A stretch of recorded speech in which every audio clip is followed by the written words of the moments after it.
নমস্কাৰ আজিৰ অতিথি গুৱাহাটী দূৰদৰ্শনৰ এই বিশেষ অনুষ্ঠানটিলৈ আপোনালোক সকলোকে স্বাগতম জনাইছো আজি আমাৰ অনুষ্ঠানৰ বিশেষ অতিথি মাননীয় কেন্দ্ৰীয় মন্ত্ৰী সৰ্বানন্দ সোণোৱাল ডাঙৰীয়া আমি অনুষ্ঠানলৈ মাননীয় সৰ্বানন্দ সোণোৱাল ডাঙৰীয়াক আদৰণি জনাইছো নমস্কাৰ আজিৰ দূৰদৰ্শনৰ এই বিশেষ অনুষ্ঠান আপুনি ইতিমধ্যে কেইবাটাও গুৰুত্বপূৰ্ণ দপ্তৰৰ কেন্দ্ৰীয় মন্ত্ৰী জাহাজ বন্দৰ জলপথ আৰু আয়ুষ মন্ত্ৰালয়ৰ যোৱা 2 বছৰ ধৰি আপুনি মন্ত্ৰী হৈ আছে এই গুৰুত্বপূৰ্ণ দপ্তৰ কেইটাত কাম কৰা আপোনাৰ অভিজ্ঞতা কেনেকুৱা দুইটা বিভাগে মোৰ কাৰণে নতুন বিভাগ হয় আৰু দুইটা মন্ত্ৰালয় যেতিয়া মোক মাননীয় প্ৰধানমন্ত্ৰী ডাঙৰীয়াই হয় পৰিচালনা কৰাৰ বাবে দায়িত্ব অৰ্পণ কৰিলে হয় তাৰপিছত মোৰ এটা লাৰ্নিং এক্সপিৰিয়েন্স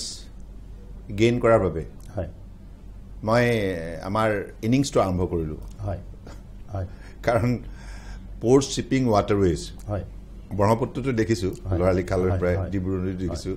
আমাৰ গাঁৱৰ যিখন আপোনাৰ ঘৰ নদীৰ পাৰত কিন্তু আপুনি মন্ত্ৰী সাগৰৰ মন্ত্ৰী গতিকে সাগৰ যিহেতুকে আগতে দুই একবাৰ এক্সকাৰ্ছনত যাওঁতে দেখিছিলোঁ মানে যেতিয়া কলেজত পঢ়ি আছিলোঁ কিন্তু সাগৰৰ যোগেদি কেনেধৰণে আমদানি ৰপ্তানি ব্যৱসায় বাণিজ্য হয় আৰু এই ক্ষেত্ৰত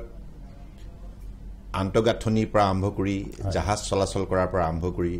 ইয়াৰ যিখিনি নিয়ম নীতি ভাৰত চৰকাৰৰ এই গোটেই কথাবিলাক মোৰ নতুনকৈ শিকিব লগা হৈছিল আৰু ব্ৰহ্মপুত্ৰ ৱাটাৰৱেজ হিচাপে মই ইয়াতে যেতিয়া মুখ্যমন্ত্ৰী হৈ আছিলোঁ তেতিয়া ব্ৰহ্মপুত্ৰ নদীখনক লৈ বহুতবাৰ আমি আলোচনাত মিলিত হৈছোঁ ৱৰ্ল্ড বেংকৰ লগতো মিলিত হৈছোঁ ব্ৰহ্মপুত্ৰৰ পৰা যিখিনি খহনীয়া আৰু বানপানী সৃষ্টি হয় ইয়াৰ উপনদীবিলাকৰ গতিকে ইয়াৰ স্থায়ী সমাধানৰ বাবে বহুতবাৰ আলোচনাত মিলিত হৈছোঁ কিন্তু ব্ৰহ্মপুত্ৰ নদীখনে আমাৰ গোটেই অৰ্থনৈতিক অৱস্থাটো টনকিয়াল কৰাৰ ক্ষেত্ৰত কিমান গুৰুত্বপূৰ্ণ ভূমিকা ল'ব পাৰে এই উত্তৰ পূৰ্বাঞ্চলৰ লগতে সমগ্ৰ ভাৰতবৰ্ষৰ এই কথাবিলাক নতুনকৈ অধ্যয়ন কৰিব লগা হৈছে আৰু সেইকাৰণে মই এটা কথাই ক'ম আয়ুষ মন্ত্ৰালয়টো আপুনি জানেই আমাৰ যিটো পৰম্পৰাগত চিকিৎসা বিজ্ঞান পদ্ধতি এই পৰম্পৰাগত চিকিৎসা বিজ্ঞান পদ্ধতি তাহানি কালৰ পৰাই আছে আজি 5000 বছৰ পুৰণি কিন্তু আধুনিক যুগত বিশেষকৈ মাননীয় প্ৰধানমন্ত্ৰী নৰেন্দ্ৰ মোদী ডাঙৰীয়াই প্ৰধানমন্ত্ৰী দায়িত্ব লোৱাৰ পাছত 2014 চনৰ পাছত আয়ুষ মন্ত্ৰালয়টোক একেবাৰে সুকীয়া মৰ্যাদা দিলে পূৰ্বতে ভাৰত চৰকাৰৰ হেল্থ এণ্ড ফেমিলি ৱেলফেয়াৰ মন্ত্ৰালয়ৰ এটা বিভাগ আছিল আৰু কংগ্ৰেছে বহুত দিন ৰাজত্ব কৰিলে কিন্তু এই বিভাগটোক তেখেতসকলে কোনোদিনেই গুৰুত্ব আৰোপ কৰা নাছিল কিন্তু মাননীয় প্ৰধানমন্ত্ৰী ডাঙৰীয়াই দেখিলে যে যিটো বিভাগত আমাৰ 5000 বছৰ পুৰণি সভ্যতা সংস্কৃতি আধ্যাত্মিক পৰম্পৰাৰ মূল্যবোধ নিহিত হৈ আছে আৰু আমাৰ প্ৰকৃতিৰ বুকুত থকা শক্তি সম্পদ সম্ভাৱনা সন্দৰ্ভত এই বিভাগটোৱে বহুতখিনি কেৱল ভাৰতবৰ্ষই নহয় বিশ্বৰ মানৱ সমাজক চেতনা প্ৰদান কৰিব পাৰে আৰু ইয়াৰ পৰা যিখিনি ঔষধি গুণ সম্পন্ন উদ্ভিদ আছে সেই উদ্ভিদৰ যোগেদি আমি কেনেধৰণে মানৱ সমাজৰ স্বাস্থ্য সুৰক্ষিত কৰি ৰাখিব পাৰোঁ বিভিন্ন সংক্ৰমণৰ পৰা বীজাণুৰ সংক্ৰমণৰ পৰা ভাইৰাছৰ পৰা মানৱ শৰীৰটো কেনেধৰণে সযত্নৰে ৰাখিব পাৰি ইয়াক কেনেধৰণে সুস্থ কৰি তুলিব পাৰি এই গোটেই কথাবিলাকৰ সাংঘাতিক ধৰণে এই বিভাগটোত বা এই মন্ত্ৰালয়টোত সেই শক্তি নিহিত হৈ আছে গতিকে আধুনিক ধ্যান ধাৰণাৰে এই গোটেই ব্যৱস্থাকেইটা ধৰক আয়ুষ বুলি ক'লে আয়ুৰ্বেদা ইউনানী সিদ্ধা সোহাৰিকপা যোগা নেচাৰোপেথি আৰু হোমিওপেথি এই গোটেইকেইটা ছিষ্টেম তাত জড়িত হৈ আছে এই গোটেই ব্যৱস্থাটোক যাতে জনগণে ভালদৰে উপলব্ধি কৰিব পাৰে আৰু উঠি অহা প্ৰজন্মও এই বিষয়কেইটা অধ্যয়ন কৰি গৱেষণা কৰি অধিক কেনেধৰণে মানৱ সমাজৰ বাবে সেৱা আগবঢ়াব পাৰি এই সন্দৰ্ভটো তেখেতে গোটেই বিষয়টোক গুৰুত্ব সহকাৰে লৈ তেখেতে প্ৰধানমন্ত্ৰীৰ দায়িত্ব লৈ প্ৰথমতে ইণ্ডিপেণ্ডেণ্ট মন্ত্ৰালয় আৰম্ভ কৰিছে 2014 চনত ইণ্ডিপেণ্ডেণ্ট মন্ত্ৰালয় হ'ল আয়ুষ অসমৰ প্ৰেক্ষাপটত এই বিভাগটোৰ গুৰুত্ব নিশ্চয় বহুত বেছি হ'ব নিশ্চিতভাৱে অসম তথা উত্তৰ পূৰ্বাঞ্চলত কাৰণ মাননীয় প্ৰধানমন্ত্ৰী ডাঙৰীয়াৰ প্ৰথম যিটো প্ৰধানমন্ত্ৰী হিচাপে যিটো মেইডেন স্পীচ আছিল লোকসভাৰ মজিয়াত তেখেতৰ ভাষণ প্ৰসংগত কৈছিল উত্তৰ পূৰ্বাঞ্চলৰ কথা ইয়াত প্ৰাকৃতিক সম্পদ সম্ভাৱনা শক্তি প্ৰচুৰ পৰিমাণে আছে গতিকে জৈৱ বৈচিত্ৰ্যৰ যিটো মহাশক্তি উত্তৰ পূৰ্বাঞ্চলত বিৰাজমান ইয়াক সংৰক্ষণ কৰিব লাগিব আৰু পৰম্পৰাগত চিকিৎসা পদ্ধতিও আমাৰ আছে গতিকে এতিয়া সেইবাবেই গোটেই ভাৰতবৰ্ষতে আছে কেৰালাৰ পৰা আৰম্ভ কৰি উত্তৰ পূৰ্বাঞ্চল প্ৰতিটো ঠাইতে কাশ্মীৰতো গতিকে এতিয়া প্ৰশ্ন হৈছে কি ইয়াক কেনেধৰণে আধুনিক যুগত একবিংশ শতিকাত অধ্যয়ন আৰু গৱেষণা কৰি ইয়াৰ চাইণ্টিফিক এভিডেন্স ডেভেলপ কৰি মানৱ সমাজৰ বাবে উপযোগী কৰি তুলিব পাৰি সেইটো আছিল প্ৰধান কাম যিটো কাম মাননীয় প্ৰধানমন্ত্ৰী ডাঙৰীয়া হাতত ল'লে ফলত আজি আয়ুষ মন্ত্ৰালয়টো এতিয়া ষ্টেট ইণ্ডিপেণ্ডেণ্ট মন্ত্ৰালয়ৰ পৰা আৰম্ভ কৰি পেলাই এইটো এটা কেবিনেট পৰ্যায়লৈ তেখেতে ইয়াক প্ৰমোট কৰিলে ষ্ট্ৰেচাৰটো তেখেতে যোৱা 9 বছৰত যেনেধৰণে বৃদ্ধি কৰিলে বাজেটটো 6 গুণ বৃদ্ধি কৰিলে আৰু গৱেষণা কেন্দ্ৰ 5টা তেখেতে আৰম্ভ কৰিলে আৰু নতুন অল ইণ্ডিয়া ইনষ্টিটিউট অফ আয়ুৰ্বেদাৰ দৰে গ্ল'বেল ষ্টেণ্ডাৰ্ডৰ বিভিন্ন ধৰণৰ আমাৰ পদ্ধতিৰ চিকিৎসা কেন্দ্ৰ তেখেতে প্ৰতিষ্ঠা কৰিলে চিকিৎসালয় প্ৰতিষ্ঠা কৰিলে ফলত আজি ভাৰতবৰ্ষৰ জনতাই কেৱল নহয় গোটেই বিশ্বৰ মানৱ সমাজে আমাৰ এই পদ্ধতিৰ পৰা বহুতখিনি আজি তেখেতসকলে সেৱা পাবলৈ সক্ষম হৈছে গতিকে পোৰ্ট শ্বিপিং ৱাটাৰৱেজ আৰু আয়ুষ মন্ত্ৰালয় দুইটা মন্ত্ৰালয় মোৰ বাবে নতুন আছিল তাৰ কাৰণে মই শিকি ল'ব লগা হৈছিল কথাবিলাক আপুনিতো জানেই এইটো এটা হাইলি টেকনিকেল ছাবজেক্ট কাৰণ মেডিকেল ছায়েন্স এফালে মডাৰ্ণ মেডিচাইন এল'পেথি আনপিনে ট্ৰেডিশ্যনেল মেডিচাইন আয়ুষ হয়নে আৰু দুইটা পদ্ধতিক একেলগে গতি কৰিবৰ বাবে মাননীয় প্ৰধানমন্ত্ৰী ডাঙৰীয়াই যেতিয়া নিৰ্দেশ দিছে কাৰণ দুইটা মন্ত্ৰালয়ৰ লক্ষ্য এটাই যে মানৱ শৰীৰটো নিৰোগী কৰি ৰাখিব লাগে prevention of disease preservation and promotion of health অৰ্থাৎ প্ৰিভেণ্টিভ এণ্ড কিউৰেটিভ দুইটা কামে আমাৰ গতিকে সেইকাৰণে কৈছে যে তোমালোকে একেলগে মিলি কাম কৰা আমাৰ সাধাৰণতে দুইটা ছিষ্টেমে একেলগে কেতিয়াও কাম কৰা নহয় হয়নে গতিকে দুইটা ফেটাৰ্নিটিৰ যদি একেলগে কাম কৰে আমাৰ শক্তি বৃদ্ধি হ'ব আৰু আমি সমগ্ৰ ভাৰতবৰ্ষতেই দুইটা পদ্ধতি চিকিৎসা উপলব্ধ কৰিবৰ কাৰণে তেখেতে নিৰ্দেশ দিলে যিমান সংখ্যক এইমছ আছে ভাৰতবৰ্ষৰ বুকুত আৰু যিমান সংখ্যক মানে ৰাষ্ট্ৰীয় পৰ্যায়ৰ চিকিৎসালয় আছে আৰু ষ্টেট পৰ্যায়ৰ চিকিৎসালয় আছে district community health centre primary health centre up to health and wellness চেণ্টাৰলৈকে সেই পৰ্যায়লৈকে আৰু চাব চেণ্টাৰলৈকে যাতে দুইটা পদ্ধতি উপলব্ধ হয় এভেইলেবল হয় তাৰ কাৰণে দুইটা মন্ত্ৰালয় কাম কৰিব লাগিব এতিয়া আমি সেইকাৰণে দুইটা মন্ত্ৰালয় একেলগে মিলি কামখিনি আগবঢ়াবৰ কাৰণে অনাগত দিনৰ কিবা বিশেষ পৰিকল্পনা আছে নেকি আপোনাৰ মানে বন্দৰ আৰু জলপথ মন্ত্ৰণালয় আৰু আয়ুষ মন্ত্ৰণালয় নিশ্চিতভাৱে কাৰণ আগন্তুক দিনত কৰি থকা কামখিনিৰ বাহিৰেও কিবা আৰু নতুন পৰিকল্পনা আছে এতিয়া ধৰক আপুনি যদি কয় পোৰ্ট ছেক্টৰটো এতিয়া পোৰ্ট ছেক্টৰটো আপুনি জানে যে ভাৰতবৰ্ষৰ we are the largest transporter in the country কাৰণ আমদানি ৰপ্তানি আমাৰ যোগেদি হয় পৃথিৱীৰ বেলেগ ৰাষ্ট্ৰৰ পৰা যদি কিবা আমাক লাগতিয়াল সামগ্ৰী আনিব লগা হয় সাগৰেদি আনিব লগা আৰু ইয়াৰ পৰা যিখিনি উল্লেখযোগ্য আমাৰ বিভিন্ন ধৰণৰ সামগ্ৰী বিশ্ব বজাৰত যদি বিক্ৰী কৰিব লগা হয় আমাৰ জাহাজেদি নিব লগা হয় গতিকে শ্বিপিং আৰু পোৰ্ট এই ইয়াৰ যোগেদি আৰু ৱাটাৰৱেজৰ যোগেদিও কাৰণ এতিয়া আমাৰ যেনেকৈ ৰাষ্ট্ৰীয় জলপথ 1 গংগা ৰাষ্ট্ৰীয় জলপথ 2 ব্ৰহ্মপুত্ৰ 16 যেনেকৈ বৰাক তেনেধৰণে ভাৰতবৰ্ষৰ বুকুত 111খন ৰাষ্ট্ৰীয় জলপথ আছে গতিকে এই ৰাষ্ট্ৰীয় জলপথৰ যোগেদি কেৱল ভাৰতবৰ্ষৰ ভিতৰতে আভ্যন্তৰীণ আমি বজাৰখনতে যে আমি ব্যস্ত থকা এনে নহয় এঠাইৰ পৰা আন ঠাইলৈ আমি মালবাহী জাহাজ চলাওঁ এনে নহয় আমি চুবুৰীয়া ৰাষ্ট্ৰ যেনেধৰণে বাংলাদেশ হয়নে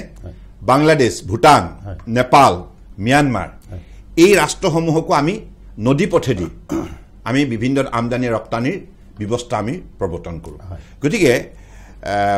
পোৰ্ট শিপিং ৱাটাৰৱেজ তিনিটা খণ্ডতে ভাৰতবৰ্ষৰ অৰ্থনৈতিক ব্যৱস্থা শক্তিশালী কৰাৰ ক্ষেত্ৰত আমাৰ এটা গুৰু দায়িত্ব আছে আৰু মাননীয় প্ৰধানমন্ত্ৰী ডাঙৰীয়াই 21-22 যেটো ফিনান্সিয়েল ইয়াৰ এই ফিনান্সিয়েল ইয়াৰ তেখেতে লক্ষ্য দিছিল আমাক যে তোমালোকে $400 বিলিয়ন মূল্যৰ সামগ্ৰী ৰপ্তানি কৰিব লাগিব $400 বিলিয়ন হিউজ এটা টাস্ক আছিল দায়িত্ব আছিল আৰু আপোনালোকে জানে যেহেতুকে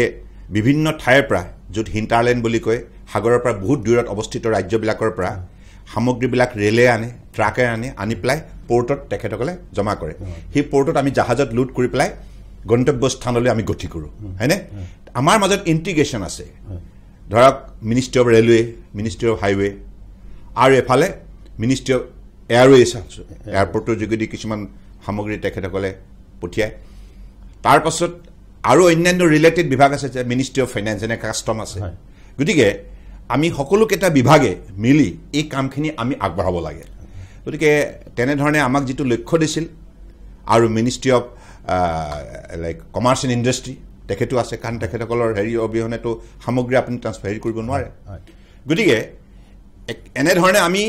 ৰিলেটেড গোটেইকেইটা বিভাগ একেলগে মিলি এই কামটো কৰাৰ কাৰণে আমি সিদ্ধান্ত গ্ৰহণ কৰিলোঁ মাননীয় প্ৰধানমন্ত্ৰী ডাঙৰীয়াৰ নিৰ্দেশত আৰু আমি 10 মাহৰ ভিতৰতে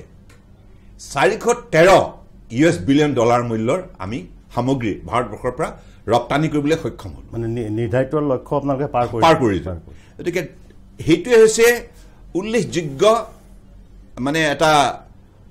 সফলতাৰ এটা উদাহৰণ যেটো মাননীয় প্ৰধানমন্ত্ৰী নৰেন্দ্ৰ মোদী ডাঙৰীয়াৰ বাবে সম্ভৱ হৈছে মইতো আপোনাক মানে সুধিম বুলি ভাবি আছিলোঁ যে নৰেন্দ্ৰ মোদী চৰকাৰ 9 বছৰ হ'ল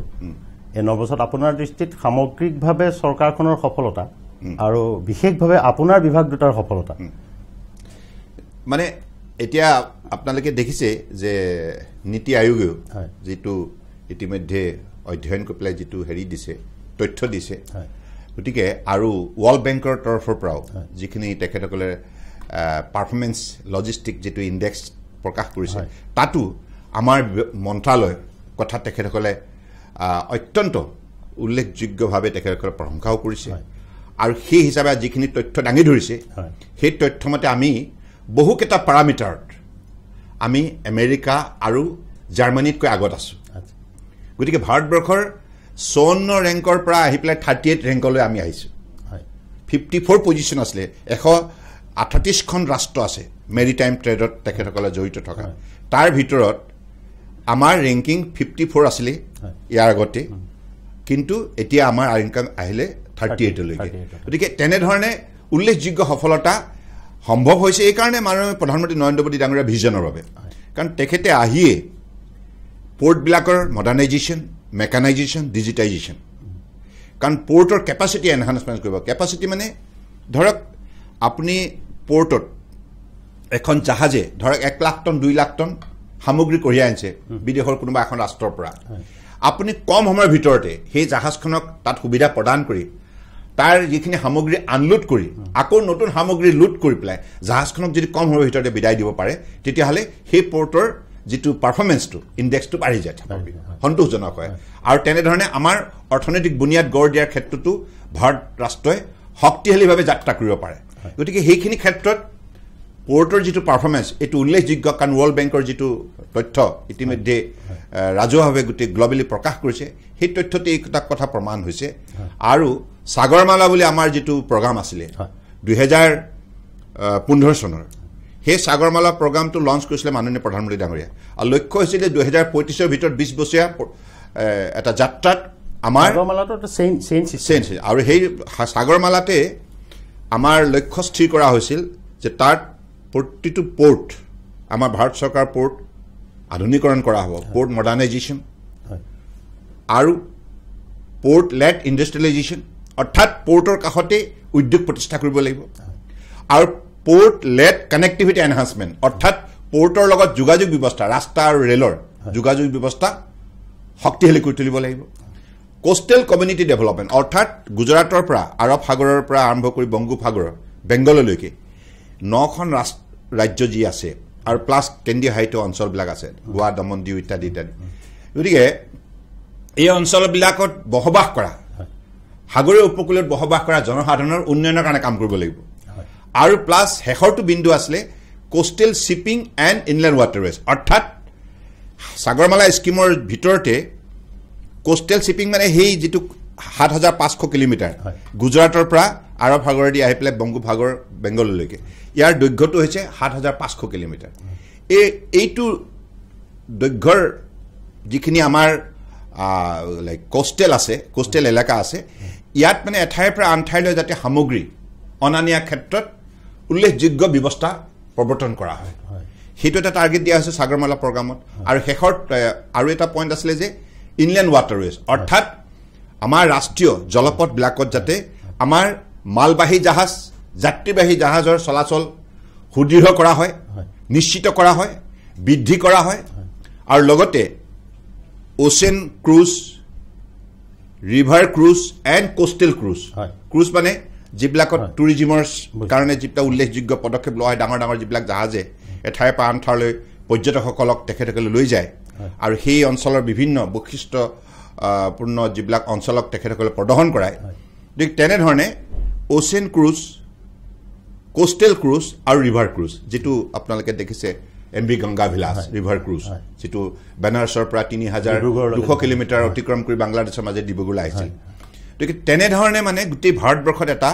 বৈপ্লৱিক পৰিৱৰ্তন অনাৰ বাবে তেখেতে 2015 যিটো লক্ষ্য দিছিল সেই লক্ষ্যত আজি আমাৰ মন্ত্ৰালয়ে বহুতখিনি এচিভ কৰাৰ কাৰণে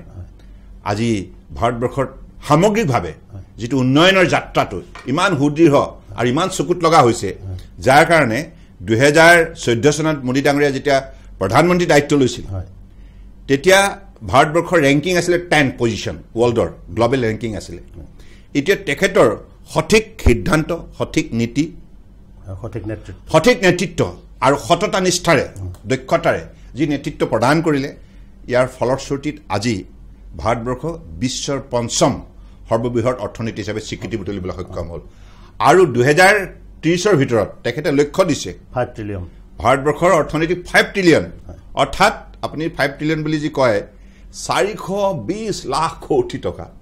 সেই পৰ্যায়লৈকে অৰ্থনীতিটো আগবাঢ়িব লাগিব বৰ্তমান আজি তাৰিখত পৃথিৱীৰ আমাতকৈ সন্মুখত থকা ওপৰত থকা যিকেইখন ৰাষ্ট্ৰ আছে এখন আছে জাপান এখন আছে জাৰ্মানী এখন আছে চাইনা এখন আছে আমেৰিকা 4খন ওপৰত আছে আমি 5ম স্থানত আছো এতিয়া সেইকাৰণে মাননীয় প্ৰধানমন্ত্ৰী ডাঙৰীয়াই কৈছে যে 2030ৰ ভিতৰত আমি 5 ট্ৰিলিয়ন অৰ্থাৎ জাৰ্মানী এতিয়া বৰ্তমান 4.8 ট্ৰিলিয়ন আৰু 4.2 আছে জাপানৰ তাতকৈ আমি আগবাঢ়ি যাম গতিকে খুব কম দিনৰ ভিতৰত ভাৰতবৰ্ষৰ পৃথিৱীৰ তৃতীয় সৰ্ববৃহৎ অৰ্থনীতি হিচাপে স্বীকৃতি বুটলিবলৈ সক্ষম হ'ব গতিকে মাননীয় প্ৰধানমন্ত্ৰী ডাঙৰীয়াৰ যিটো বৈপ্লৱিক এটা পৰিৱৰ্তন তেখেতে আনিছে ইয়াৰ মূল কাৰণটো হৈছে ট্ৰান্সফৰ্মেশ্যন ইন মেনি ছেক্টৰ সৰ ট্ৰান্সফৰ্মেশ্যন মানে কেনেকৈ আজি 48.9 অৰ্থাৎ প্ৰায় 50 কোটি মানুহৰ বেংক একাউণ্ট খুলিলে ভাৰতবৰ্ষৰ 142 কোটি জনসাধাৰণ আছে এটা জনবহুল ৰাষ্ট্ৰ হিচাপে আৰু এটা প্ৰশ্ন মই আপোনাক সুধিলো আপোনাক হেকলৈ সুবিধা হ'ব পূৰ্বৰ চৰকাৰতকৈ মোদী চৰকাৰ কিহত পৃথক আপোনাক কৈ আছো পূৰ্বৰ চৰকাৰৰ কোনো নীতি নাছিল কিন্তু লক্ষ্য নাছিল আৰু তেখেতসকলে নিৰন্তৰভাৱে সততা নিষ্ঠাৰে কাম কৰাৰ তেখেতসকলৰ কোনো মনোবলো নাছিল কোনো তেখেতসকলৰ দিশো নাছিল আৰু আন্তৰিকতাও নাছিল সেইকাৰণে তেখেতসকলে নোৱাৰিলে দে হেভ মিজাৰেবলি ফেইল কংগ্ৰেছ চৰকাৰ কিন্তু মাননীয় প্ৰধানমন্ত্ৰী ডাঙৰীয়াই কম সময়ৰ ভিতৰত 9 বছৰটো খুব কম সময় ইমান প্ৰত্যাহ্বান আছিল যি জৰাজীৰ্ণ কৰি থৈ গৈছে গোটেই শাসন ব্যৱস্থাটো 20 লাখ কোটি টকাৰ কেলেংকাৰীৰে গোটেই ভাৰতবৰ্ষখনৰ অৱস্থা কিমান দুৰ্বল কৰি গৈছিল আপুনি সহজে অনুমান কৰিব পাৰে গতিকে সেই কংগ্ৰেছে আমাৰ গোটেই ইয়াৰ যিটো ষ্ট্ৰাকচাৰটো ভাঙি পেলাইছিল আৰু ভাৰতবৰ্ষৰ গণতন্ত্ৰৰ যিটো মূল্যবোধ সেইটো নিশেষ কৰি পেলাইছিল আৰু গোটেই পৃথিৱীৰ বুকুত এনেকুৱা এটা কদৰ্য ৰূপ দাঙি ধৰিছিল কংগ্ৰেছৰ দুৰ্বল তাৰ লগত দুৰ্নীতিগ্ৰস্ত শাসন ব্যৱস্থাই যে পৃথিৱীক মানুহে দুৰ্বল ৰাষ্ট্ৰ হিচাপে গণ্য কৰিছিল তেখেতসকলৰ কাৰ্যকালত কংগ্ৰেছৰ কাৰ্যকালত কিন্তু আজি মোদী ডাঙৰীয়াৰ 9 বছৰ সততা নিষ্ঠা দক্ষতা আন্তৰিকতা কঠোৰ পৰিশ্ৰম সঠিক সময়ত সঠিক সিদ্ধান্ত শক্তিশালী নীতি এইবিলাক তেখেতে প্ৰয়োগ কৰাৰ বাবে আজি 9 বছৰ ভিতৰত ভাৰতবৰ্ষে বিশ্বৰ সবাতোতকৈ শক্তিশালী ৰাষ্ট্ৰ হোৱাৰ পথত অগ্ৰসৰ হৈছে আজি উন্নত ৰাষ্ট্ৰবিলাকৰ ৰাষ্ট্ৰপ্ৰধানবিলাকে আপোনালোকে দেখিছে অষ্ট্ৰেলিয়াৰ প্ৰধানমন্ত্ৰী কিছুদিনৰ আগতে কি ক'লে ৰাজহুৱা হয় ইউ আৰ মাই বছ আজি আমেৰিকাৰ ৰাষ্ট্ৰপতিও তেনেধৰণে জাপানৰ বৈঠকত ক'লে এনেধৰণে বহু ক্ষেত্ৰত আমি দেখিছোঁ যে গ্ল'বেল কেতিয়াবা কিবা বিপদজনক যদি ঘটনা হয় সমাধানৰ সূত্ৰৰ বাবে মোদী ডাঙৰীয়ালৈ সকলোৱে দৃষ্টি নিক্ষেপ কৰে অৰ্থাৎ তেখেতক এতিয়া পৃথিৱীৰ আগশাৰী নেতা হিচাপে পৃথিৱীৰ প্ৰায়বিলাক ৰাষ্ট্ৰই আজি তাৰিখত বিনা দ্বিধাই স্বীকাৰ কৰিছে কাৰণ ইয়াৰ বাবে তেখেতে উল্লেখযোগ্য অৱদান আগবঢ়াইছে নৰেন্দ্ৰ মোদীৰ প্ৰধানমন্ত্ৰী ৰূপে 9 বছৰীয়া কাৰ্যকালত আপুনি দুবাৰকৈ কেন্দ্ৰীয় মন্ত্ৰী হ'ল নৰেন্দ্ৰ মোদী কাম কৰাৰ কৌশল কেনেকুৱা তেখেতৰ লগত আপোনাৰ কাম কৰাৰ অনুভৱ কেনেকুৱা অভিজ্ঞতা কেনেকুৱা এটা কথা সকলোকে তেখেতৰ ব্যক্তিত্বই এইটো চেতনা প্ৰদান কৰে যে আমি ৰাষ্ট্ৰৰ হকে দেশৰ হকে সমাজৰ হকে দায়বদ্ধতাৰে দায়িত্ব সহকাৰে সততাৰ নিষ্ঠাৰে কাম কৰিব লাগে প্ৰতিটো মুহূৰ্ততে এইটো নহয় যে কেৱল সভা সমিতিতেই কথাটো সীমাবদ্ধ নহয় মানে বহুত দিনলৈকে মানে কোৱা হৈছিল কেনেকৈ যে dear is India beyond Kolkata আমি আচলতে মনত পেলাই দিবলগীয়া হৈছিলে নৰেন্দ্ৰ মোদীৰ কাৰ্যকালত সেই বস্তুটো ঠিক নোহোৱা হ'ল বুলিও বহুতে কয় যে একদম মানে সমানে গুৰুত্ব দিয়ে অষ্টলক্ষী বুলি কয় আমাৰ মানে ৰাজ্যখনক মৰম কৰে যলৈ যায় আমাৰ গামোচাখনো লৈ যায় গতিকে এই গোটেই বিষয়টো এজন অসমৰ জনপ্ৰতিনিধি হিচাপে নৰেন্দ্ৰ মোদীৰ আমাৰ ৰাজ্যখনৰ ওপৰত বা উত্তৰ পূৰ্বাঞ্চলৰ ওপৰত মানে ধাৰণা কেনেকুৱা মোদী ডাঙৰীয়াইতো উত্তৰ পূৰ্বাঞ্চলক কেনেধৰণে ভাল পায় সেইটো এতিয়া নতুনকৈ মই ভাবোঁ যে কাকোৱে কোৱাৰ প্ৰয়োজন নাই কাৰণ তেখেতৰ কামে কাজে আজি গৌতম শৰ্মা ডাঙৰীয়াকো হওক বা সৰ্বানন্দ সোণোৱাল সৰ্বানন্দ সোণোৱালক হওক বা তেখেতে কামে কাজে আজি কথাটো তেখেতে আমাৰ কনভিন্স কৰাইছে যে তেখেতে আন্তৰিকতাৰে উত্তৰ পূৰ্বাঞ্চলৰ উন্নয়ন কামনা কৰে এইকাৰণে মই কৈছোঁ আন্তৰিকতাৰে কাৰণ তেখেতে কেৱল যদি পলিটিকেল শ্লোগান দিলে হয় হয়তো কোনোবা এটা ঠাইত ৰৈ গ'ল হয় তেখেতৰ প্ৰচেষ্টাটো হয়নে নিৰন্তৰ আজি তাৰিখত এই মুহূৰ্তটো মই আপোনাৰ লগত কথা পাতি থকা মুহূৰ্তলৈকে আপুনি দেখিব যে উত্তৰ পূৰ্বাঞ্চলৰ কোনোবা নহয় কোনোবা ৰাজ্যত কেন্দ্ৰীয় মন্ত্ৰী এতিয়াও চৰকাৰী কাৰ্যসূচী লৈ পেলাই সভা সমিতিত এতিয়াও উপস্থিত আছে ৰাইজৰ লগত মত বিনিময় কৰি আছে কোনো মন্ত্ৰী নাহিলেও কোনোবা জ্যেষ্ঠ প্ৰশাসনিক বিষয়া আহিছে সেইটো হৈছে তেখেতৰ কমিটমেণ্ট সেইটো হৈছে তেখেতৰ ডেডিকেশ্যন ডিভোশ্যন সবকা সাথ সবকা বিকাশ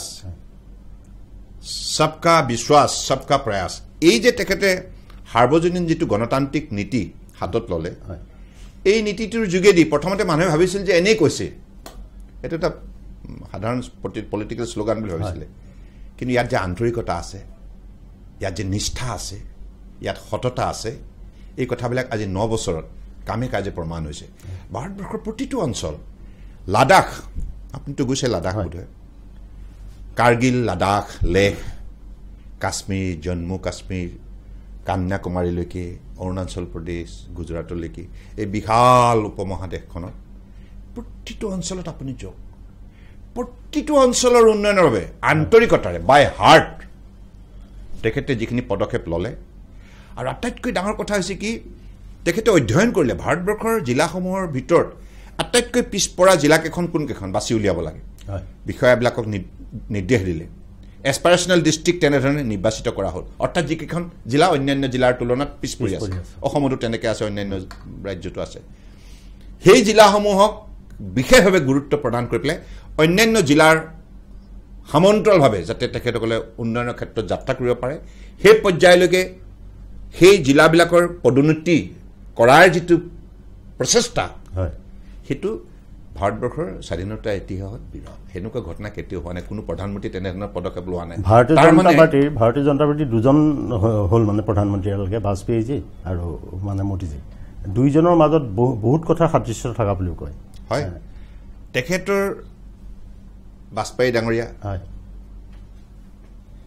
আমাৰ সকলোৰে বাবে আদৰ্শ আৰু তেখেতো সততা নিষ্ঠাৰে কাম কৰি গ'ল আৰু সেই আদৰ্শকে আজি সৰুগত কৰি পেলাই হয়নে মোদী ডাঙৰীয়াই আন্তৰিকতাৰে ভাৰতবৰ্ষখনক যেনেধৰণে আগুৱাই নিয়াৰ বাবে তেখেতে পদক্ষেপ গ্ৰহণ কৰিছে সেইকাৰণে বহুত ক্ষেত্ৰত আপুনি চিমিলাৰিটি দেখিছে কাৰণ এখেতো যিকোনো কাম কৰিলে ভক্তিভাৱেৰে কৰে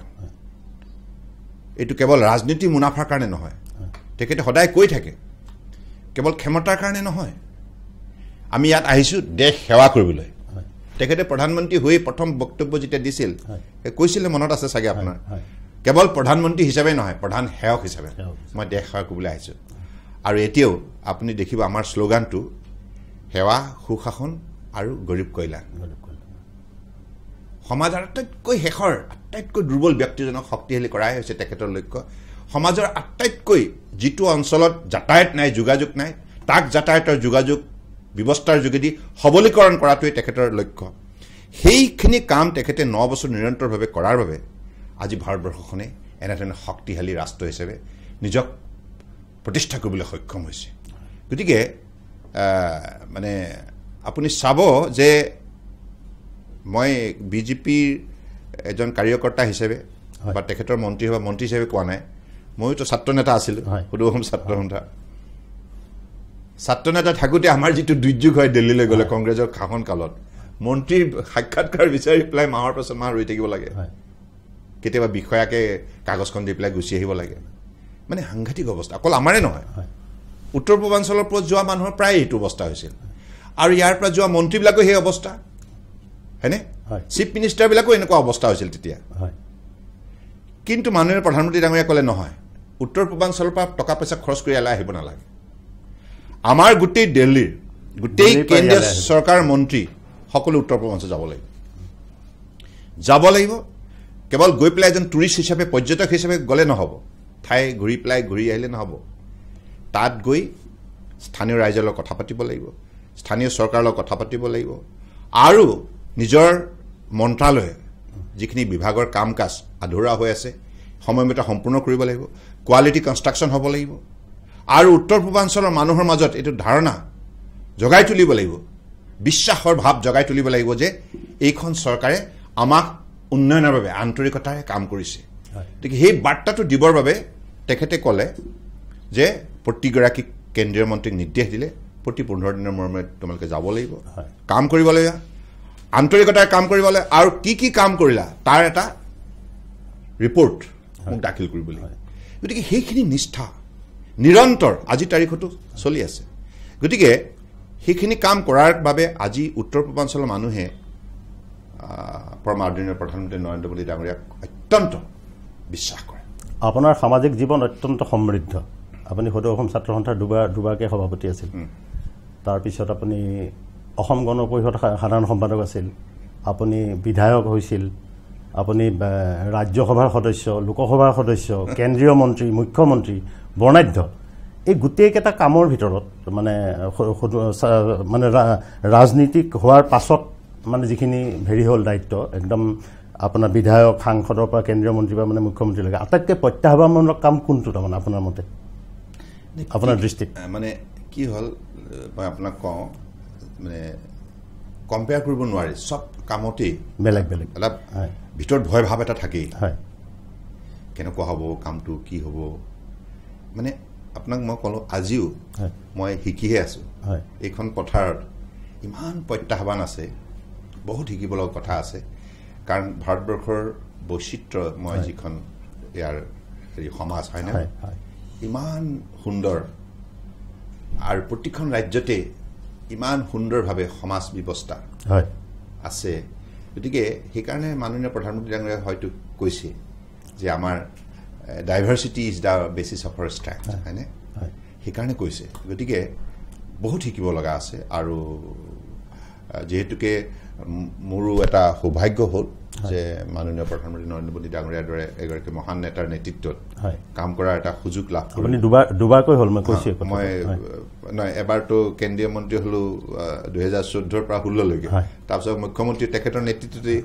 মুখ্যমন্ত্ৰীও কাৰ্যকাল সম্পূৰ্ণ কৰিলোঁ, আকৌ এতিয়াও কেন্দ্ৰীয় মন্ত্ৰী হিচাপে আছোঁ। গতিকে প্ৰতিবাৰতে মই তেখেতক চাই থাকোঁ, তেখেতৰ কামৰ গতি বৃদ্ধিহে পাইছে, কমি অহা নাই। আৰু দৈনিক 20 ঘণ্টা এইটো এটা এনেকুৱা কথা নহয় দেই। আৰু প্ৰতিটো কথাত আপুনি কিবা বিষয় লৈ যাওক, গৌতম শৰ্মাই যদি এখন বিষয় লৈ যায়, আপুনি তেখেতৰ আগত কথাখিনি ক'লে তেখেতে অত্যন্ত মনোযোগ দি শুনিলে, তাৰপিছত আপুনি গুচি অহাৰ পাছত আপোনাক দেখিব 1 বছৰ পাছত পোৱাৰ পাছত শৰ্মাজী আপোনাৰ এইটো কথা কেনে চলিছে, মানে ফ'ল' আপ কৰে। সেইখিনি সেই কমিটমেণ্টটো আমি বহুত লিডাৰ আমাৰ বহুতৰে নাই, ফ্ৰেংকলি কৈছোঁ। মোৰো কেতিয়াবা মই মিছ কৰোঁ, অনেষ্টলি মোৰে নাই, হয়নে? কেতিয়াবা কিছুমান কথা মিছ কৰোঁ, কিন্তু তেখেতে মিছ নকৰে। তেখেতে নামেৰে সৈতে আপুনি কোনটো বিষয়বস্তুক লৈ পেলাই তেখেতৰ সাক্ষাৎ কৰিছিল সেই বিষয়বস্তুলৈকে মানে গুৰুত্ব দিয়ে, মানে ইমান গুৰুত্ব দিয়ে। তাৰমানে তেখেতে কৈছে যে দেশৰ নাগৰিকক, ৰাইজক যদি তুমি গুৰুত্ব দিয়া, সমাজ তোমাৰ লগত সদায় থাকিব। গতিকে সেইখিনি তেখেতৰ গুণ থকাৰ কাৰণে আজি হয়তো তেখেতে বিশ্বৰ, ভাৰতবৰ্ষৰ নহয়, বিশ্বৰ প্ৰায় 800 কোটি জনতাৰ হৃদয় জয় কৰিবলৈ সক্ষম হৈছে। মই মানে যিটো প্ৰশ্ন কৰিছিলোঁ তাৰে এটা পাৰ্ট মই আকৌ হেৰি কৰিব খুজিছোঁ। আপুনি 2016 চনৰ পৰা মুখ্যমন্ত্ৰী আছিল। মুখ্যমন্ত্ৰী হৈ থকা সময়ছোৱা কেনেকৈ আপুনি মানে যি কাম আপুনি তাৰমানে কৰিব খুজিছিলে কিবা ৰৈ গ'ল, তেনেকুৱা কিবা আপোনাৰ থাকি গ'ল নেকি? কামটো 5 বছৰটো যথেষ্ট নহয়, আৰু তাতে কেইবাটাও হ'ল। আপুনি জানে NRC তেতিয়া চলি আছে, NRCৰ কাৰণে 55,000 আমাৰ চৰকাৰী কৰ্মচাৰী কোভিডো পালে। তেখেতসকলেও সম্পূৰ্ণৰূপে মানে ৰাজ্যৰ প্ৰশাসন ব্যৱস্থাৰ পৰা 55,000 আমাৰ কৰ্মচাৰী সম্পূৰ্ণৰূপে NRCক ব্যস্ত থাকে, হয়নে? সুপ্ৰিম কোৰ্টৰ তত্বাৱধানত চলি আছিল, আপুনি জানে সেইটো। তাৰপিছত আহিল কোভিডো আহিল, হয়নে? গতিকে এনেধৰণৰ বিভিন্ন ধৰণৰ প্ৰত্যাহ্বান মাজেৰে আমি সঁচা কথা ক'বলৈ গ'লে কাম কৰাৰ সুযোগ বোধহয় 2 বছৰ আৰু বছৰে পালোঁ, হয়নে? বাকীখিনি সময় এনেধৰণে গ'ল। গতিকে যাই কি নহওক, অসমৰ বৰাক ব্ৰহ্মপুত্ৰ পাহাৰ ভৈয়ামৰ ৰাইজৰ বহুত মানে আন্তৰিকতাৰে বহুত সময় তেখেতসকলে সহায় কৰিলে, যাৰ কাৰণে মোৰ সেই কাৰ্যকালটোৰ মোৰ অত্যন্ত মই খুব ভাল মোৰ স্মৃতি বুলি মই তাক সজীৱ কৰি ৰাখিছোঁ। কাৰণ সকলো শ্ৰেণী মানুহৰ পৰা মৰম পাইছিলোঁ, আৰু কিছুমান মাজে সময়ে কিবা কিবি থাকে। এটা পোনপটীয়া প্ৰশ্ন সোধোঁ, 2024 চনত কি হ'ব? এতিয়া 2024 আকৌ নৰেন্দ্ৰ মোদী ডাঙৰীয়া দেশৰ প্ৰধানমন্ত্ৰী হ'ব, এইটো নিশ্চিত। কাৰণ ইতিমধ্যে উন্নয়নৰ যিখন প্ৰতিশ্ৰুতি তেখেতে দাঙি ধৰিলে, সেইকাৰণে কংগ্ৰেছ কাষ চাপিব নোৱাৰে। কংগ্ৰেছে এতিয়া আপুনি চাবচোন, চালে বেৰে কোবোৱা কথাবিলাকক লৈ ব্যস্ত আছে। তেখেতসকলক সোধা যায় যে আপোনালোকে 60 বছৰ কি কৰিলে, 60 বছৰৰ উন্নয়নৰ ছবিখন ক'ত গ'ল? আপোনালোকৰ দেখাব নোৱাৰে, কাৰণ আপোনালোকে উন্নয়নৰ নামত একোৱেই নকৰিলে। গতিকে তেখেতসকলৰ 60 বছৰীয়া সেই অন্ধকাৰ আৰু আমাৰ 9 বছৰীয়া উজ্জ্বল এই যিটো মুহূৰ্ত, হয়নে? উন্নয়নৰ যিখন প্ৰতিচ্ছবি, এই প্ৰতিচ্ছবিৰ ওচৰত কংগ্ৰেছ কেতিয়াবাই ম্লান পৰি গৈছে। সেইকাৰণে তেখেতসকলে বা তেখেতৰ বিৰোধী দলবিলাকে যিমানেই চিঞৰি নাথাকক কিয়, তেখেতসকলে ভাবে যে আমি নোৱাৰিলোঁ। তেখেতসকলে এইবিলাক আপোনাক ৰাজহুৱাভাৱে নক'ব পাৰে, 60 বছৰটো কম সময় নহয়। যদি তেখেতসকলে 6 দশক বহুত কিছু তেখেতসকলে কৰিব পাৰিলে হ'লে, যদি তাৰ কাৰণে আন্তৰিকতা লাগে, সমাজখনৰ প্ৰতি নিষ্ঠা লাগে, শ্ৰদ্ধা ভক্তি লাগে, যিটো তেখেতসকলৰ নেতৃত্বত নাছিল। সেইকাৰণে মোদী ডাঙৰীয়া আজি সেইখিনি গুণ থকাৰ কাৰণে আজি প্ৰতিটো প্ৰান্তত ভাবকচোন আপুনি, মিজোৰামলৈ ৰেল কানেক্টিভিটি কোনোবাই সপোনতো ভবা নাছিল, মই ভবা নাছিলোঁ। মিজোৰাম, আইজল, হিলটপ, তালৈকে ৰেল কানেক্টিভিটি ডেভেলপ কৰি থকা হৈছে। এইফালে আপুনি চাওক, ছিকিমৰ 12,000 ফুট ওপৰত থকা গেংটকলৈকে ৰেলৱে কানেক্টিভিটি ডেভেলপ কৰা হৈছে। কিমান দীঘলীয়া সুৰংগ নিৰ্মাণ কৰা হৈছে। এইবিলাকতো সাধাৰণ সিদ্ধান্ত, সাধাৰণ পদক্ষেপ নহয়। গতিকে তেনেধৰণে ভাৰতবৰ্ষৰ প্ৰতিটো অঞ্চলক শক্তিশালী কৰিবৰ বাবে যোৱা 9 বছৰত কানেক্টিভিটি, কমিউনিকেশ্যন, ইনফ্ৰাষ্ট্ৰাকচাৰ সব ক্ষেত্ৰতেই যেনেধৰণে সমাজখনক সবলীকৰণ কৰিলে, এম্পাৱাৰ কৰিলে, মানে কাম কৰিছে কাৰণে জিকিব, আপুনি সেইটো কথাই কৈছে। এইটো হয়, কাৰণ উঠি অহা প্ৰজন্মই দেখিছে খেতিয়কসকলে আপুনি প্ৰতিটো শ্ৰেণীৰ মানুহৰ লগত যদি আপুনি চায় কেনেকৈ এম্পাৱাৰ হৈছে ধৰক আজি মই এটা গাঁৱৰ মানুহ গাঁৱৰ মোৰ ধৰক 2 বিঘা মাটি আছে মই চব্জি খেতি কৰোঁ হয়নে এতিয়া মোৰ সুবিধাটো কি মোৰ মাৰ্কেট পাবলৈ অসুবিধা নাই এইকাৰণে অসুবিধা নাই মোৰ যাতায়াত ব্যৱস্থা সুচল মোৰ ঘৰৰ সন্মুখেদি প্ৰাইম মিনিষ্টাৰ গ্ৰাম সড়ক যোজনা গৈছে হয়নে যাতায়াত যেতিয়া ৰাস্তা যেতিয়া ভাল হয় তেতিয়া যিকোনো যান বাহন তালৈ যাবলৈ কোনো ধৰণৰ দ্বিধাবোধ নকৰে হয়নে মানে সকলোৱে যোৱাৰ আগ্ৰহ প্ৰকাশ বাজপেয়ীজীৰ সপোন আছিল গতিকে বাজপেয়ীজী সেইটো এটা ফলো আপ হিচাপে কিন্তু ইয়াক আজি সম্পূৰ্ণৰূপে কাৰ্যকৰী কৰিছে মোদী ডাঙৰীয়াই আৰু তাৰ উপৰিও আপুনি চাওক এইফালে হ'ল জন ধন যোজনাৰ একাউণ্ট খুলি দিলে হয়নে এজন সাধাৰণ মানুহ মোৰ একাউণ্ট আহি গ'ল ধৰক মই এজন খেতিয়ক মোৰ একাউণ্ট আহিলে তাৰপাছত আধাৰ কাৰ্ডটো মই পালোঁ হয়নে তাৰপাছত মোবাইলৰ যোগেদি অনলাইন বিজনেছ ট্ৰেনজেকশ্যন লেনাদেনাটো অনলাইনতে হ'ল ট্ৰান্সপাৰেণ্ট হ'ল স্বচ্ছ হ'ল মধ্যভোগীৰ কোনো স্থান নাইকিয়া হ'ল এতিয়া মোক এইফালে হ'ল জন ধন যোজনাৰ একাউণ্ট বেংক একাউণ্টৰ যোগেদি আধাৰ কাৰ্ডৰ যোগেদি আৰু এইফালে হৈ গ'ল আপোনাৰ অনলাইন ট্ৰেনজেকশ্যন হয়নে মোবাইলৰ যোগেদি এইকেইটা ব্যৱস্থা এইকেইটা ৰেফৰ্মেটিভ মেজাৰ্ছ লোৱাৰ কাৰণে আন্তঃগাঁথনিটো ইয়াত ইমান শক্তিশালী তাৰ ওপৰত আহিলে যাতায়াত আৰু যোগাযোগ হয়নে এই গোটেই ব্যৱস্থাখিনি আজি ভাৰতবৰ্ষৰ প্ৰতিটো অঞ্চলক সবলীকৰণ কৰিলে শক্তিশালী কৰি তুলিলে যাৰ বাবে আজি ইমান উন্নয়নটো সম্ভৱ হ'ল আপোনাৰ ৰাজনীতিলৈ আপুনি কিয় আহিলে ৰাজনীতিলৈ আহিলোঁ মানে ছাত্ৰ সন্থা কৰিলোঁ ছাত্ৰ সন্থাৰ পাছততো ছাত্ৰ সন্থাৰ মঞ্চত আহিলে আমাৰ ছাত্ৰ সন্থাৰ যোগেদি অসমৰ ৰাইজৰ সহযোগত অসম গণ পৰিষদো গঠন কৰা হ'ল হয়নে তাৰপিছত তেতিয়া স্বাভাৱিকতে আলোচনাটো হয় আৰু ফ্ৰেংকলি কৈছোঁ এই কেতিয়া যাবা ইলেকশ্যন উঠিব নে নাই হয়নে এই প্ৰশ্নটো ধৰক যিকোনো মানুহে কৰে তাৰপিছত জ্যেষ্ঠ নেতাসকলৰ অনুৰোধ আহিল যে তোমালোকে জইন কৰিব লাগে তেনেধৰণে AGP লৈ আহিলোঁ হয়নে আৰু তেনেধৰণে ৰাজনীতিলৈ আহিলোঁ কিন্তু ইয়াৰ পূৰ্বতে মোৰ মনত আকৌ মই কলেজ পঢ়ি থাকোঁতে মোৰ সেই সময়ত এইটো অহা নাছিল মনলৈ মই ভাবিছিলোঁ যে আৰ্মিবিলাক মোক খুব ভাল লাগিছিল সৰুৰ পৰা মানে আমাৰ যিখন মুলুক গাঁও ইণ্ডিয়ান 2nd মাউণ্টেইন ডিভিজনৰ লগত গাতে লাগি আছে আৰু সৰু কালৰ পৰাই মই দেখিছোঁ ৰাতিপুৱা 4:30 বজাত সিহঁতে প্ৰায় 1500 আৰ্মি মানে যেনেধৰণে তেখেতলোকে কুচকাৱাজ কৰে আৰু মৰ্ণিঙত ৱাকআউট কৰে বক্সিং খেলে হকী খেলে খেলত বহুত আগ্ৰহ আছিল ন ইণ্ডিয়ান আৰ্মি মিল্খা সিঙৰ কথাটো জানে আপুনি ভাৰতবৰ্ষৰ প্ৰথমতে খেলক বিশ্ব জগতত মানে বিশ্ব মঞ্চত প্ৰতিনিধিত্ব কৰিছিল প্ৰায় সামৰিক বাহিনীয়ে কৰিছিল আপোনাৰ বিশেষ মানে কোৱা যায় আমিও হয়তো অসম ছাত্ৰ সন্থা কৰিছিলোঁ আপোনাক পাইছিলোঁ আমি ছিনিয়ৰ হিচাপে যে ৰাজনীতিক সৰ্বানন্দ সোণোৱালজনে খেলুৱৈ সৰ্বানন্দ সোণোৱালজনক মানে নোহোৱা কৰি পেলালে ভাবেনে আপুনি তেনেকৈ নিজে মোৰ খেলৰ প্ৰতি বৰ ৰুচি আছিল বহুত আগ্ৰহ আছিল আৰু সেইটো এতিয়াও ভাল পাওঁ দেই এতিয়া এইটো নহয় যে মই কিবা আপুনি ক্ৰিকেট খেলিছিল আপুনি ঢোল বজাইছিল বিহুৱাও আছিল আপুনি